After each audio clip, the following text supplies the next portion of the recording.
Yeah, the sheriff speaking right now, guys. And Sheriff, what can you tell us here, the latest in this search?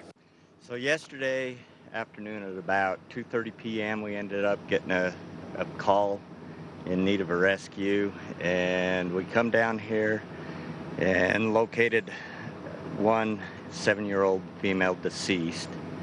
The family member the father actually had located her and had been working on her.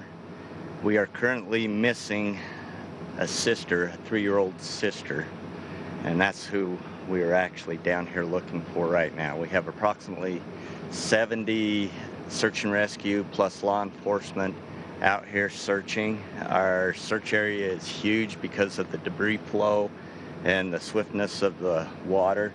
This was a slot canyon. It was a family that got trapped in probably the worst area you could picture. And because of that, we're here, and we'll be all the way down to Hanksville and working our way back. So, can you describe what that storm would have been like in those slot canyons for those people who were in there? It would be like putting them through a washing machine.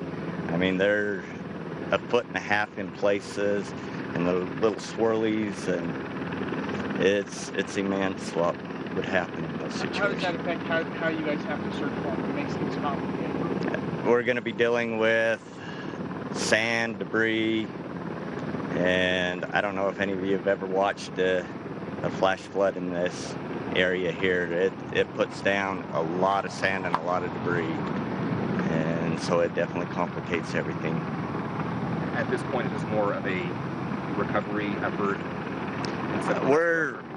We're still keeping hope up, and we've got the chopper, we've got dogs, we've got, like I said, multiple search and rescue units from different agencies. I didn't even have to call when this come in.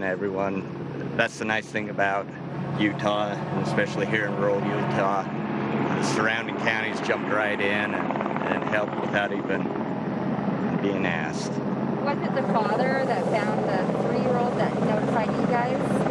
The father had found the 7-year-old. 7-year-old. Is everyone else found? That we know of. But I guess the question is, are there more vehicles than No, we've accounted for all the vehicles here. So really just one missing person. As far as we know. How deep is this slot canyon? There's spots in it, you're going to be 300 feet. So narrow walls. You've got a chopper, but I can't imagine how difficult it must be to see down. No, we got teams on the ground, probing, doing everything. So. Are you able to talk about the family, where they're from, No. anything like that? Not right now. Are they from Utah, though? Yes, they are from Utah. What are you looking for in particular, like when your search crews? Anything, clothing. Sorry. Articles of clothing, anything we can find. I mean, we did actually find what we believe to be the little girl's shirt approximately 7 miles downstream from here. How emotionally tough is it on your guys? I mean, these are never easy, but the fact that a young child. It always makes it extremely difficult, extremely. And we're dealing with a lot of volunteers here that don't see the mayhem that most officers do, so it is a concern of us. And how vast of an area is this that you guys are looking in right now? It's a huge search area. I mean, we're going down. It's kind of the southeast corner of Emery County. We'll be dipping into Wayne County and working that area. And will the weather cooperate today? What we're being told, we'll have slight winds, so. But it is Emery County, and so I expect 40-mile-an-hour gusts here. Was weather expected yesterday? Not that I'd looked at it yesterday, and it showed a 10% chance. And how late will you guys be out here tonight? Till we find her. How quickly do these flash floods happen? I mean, besides calling them flash floods, is there any kind of warning that's happened? What actually happens, and it's happened to me before, is you won't even see the weather. And I've been down in a slot canyon, and then all of a sudden water's just showing up, and 30, 40 miles away it hit. I know you kind of hit this already, but how are you and your teams doing? I mean, knowing what's out there, it's got to be hard. We're holding on pretty good. Everyone's got a pretty strong faith here, and the family, that's who we're the most concerned about right now, and wanting to be able to help them out. So, How do you even describe the father's emotions? Was he? it was horrific. I can't even fathom. Were they swept very far? You know, were they caught up in it? We believe so.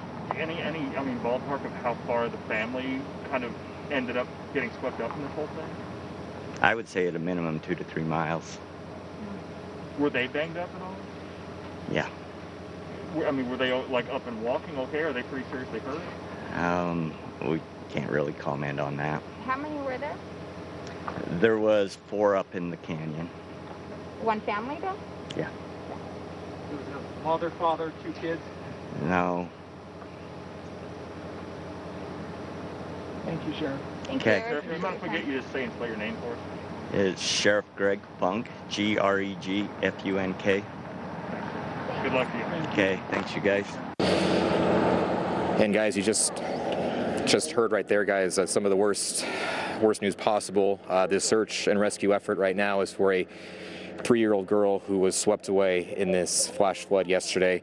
That was the sheriff here of Emery County describing why we're out here this morning with so many search and rescue crews out here. Again, just the worst possible news. A 3-year-old girl swept away. The other victim in this tragedy was a 7-year-old girl, her sister. Guys.